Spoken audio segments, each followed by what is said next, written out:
Hey everyone, welcome back for another Nutrition Bites. My name is Kate Watts. I'm a registered dietitian and nutritionist with Cone Health. We are continuing our three-part series on nutrition label reading. Today is part 2 and it is all about sodium.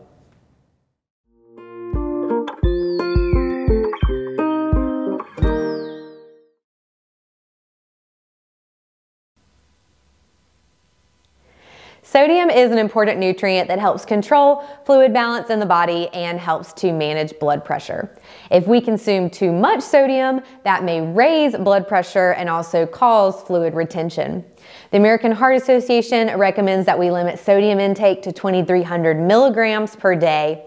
For those living with hypertension or high blood pressure, the recommendation is to limit sodium to 1,500 milligrams per day. Now, while we often associate using the salt shaker with sodium intake, it's actually true that at least 70%, if not more, of the sodium that Americans consume is already within their foods. So that makes reading a nutrition facts label essential for managing your sodium intake.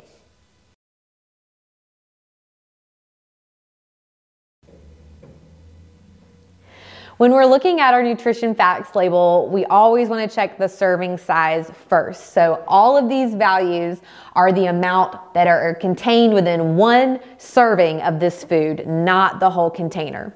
So when we look at sodium, what are the recommended amounts that we should follow? If we look at the milligrams of sodium, a low sodium food is going to provide 0 to 140 milligrams per serving. A moderate sodium food is going to provide 140 to 400 milligrams of sodium, and a high sodium food is going to provide 400 milligrams or more of sodium per serving. Now, another way to look at this that can be really helpful when monitoring sodium intake is the percent daily value. And you see that down this side of the nutrition label. When we look at sodium, any product that offers 5% or less of the daily value for sodium is considered a low source. And so that would be a heart-healthy choice.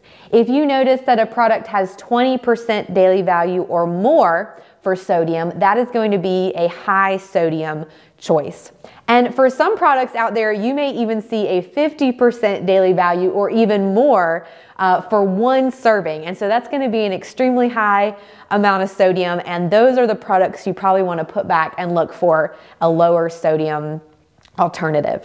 Now, another way to look for salt within our foods is using the ingredient list. And this can be especially helpful for items like spice blends that don't always have a nutrition facts label. When you're looking in the list, it may say salt or sea salt.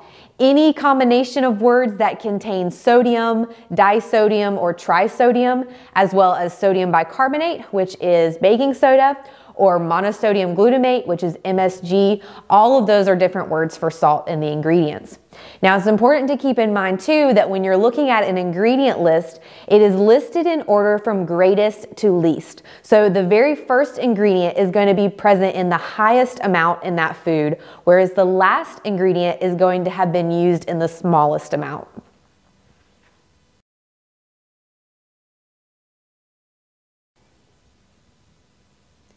Let's talk about some of the claims you may see on food packaging and what they actually mean. So if a product says that it is low sodium, it has to contain 140 milligrams or less of sodium per serving. If it claims to be a very low sodium food, then it is required to use 35 milligrams of sodium or less per serving. And if a product says that it is salt-free or sodium-free, that means that they are using 5 milligrams or less of sodium per serving. So these are often an excellent choice if you're really trying to limit your sodium intake. Some other claims you may see would be reduced sodium. These products are going to use 25% less sodium than the original version. Similar if you see lightly salted, which we often see on things like nuts. This is going to mean they're using 50% less sodium than the original version. So for both of these claims, it's better than buying the original fully salted version, but it may still be high in sodium depending on how much the original uses. So you want to flip that package over, and still check the nutrition facts label. Sometimes we will also see things that are labeled unsalted or no salt added, and we tend to see these on our canned food items. This is generally a really good choice, but there may still be minimal amounts of naturally occurring sodium. So again, checking the nutrition label is always a good idea.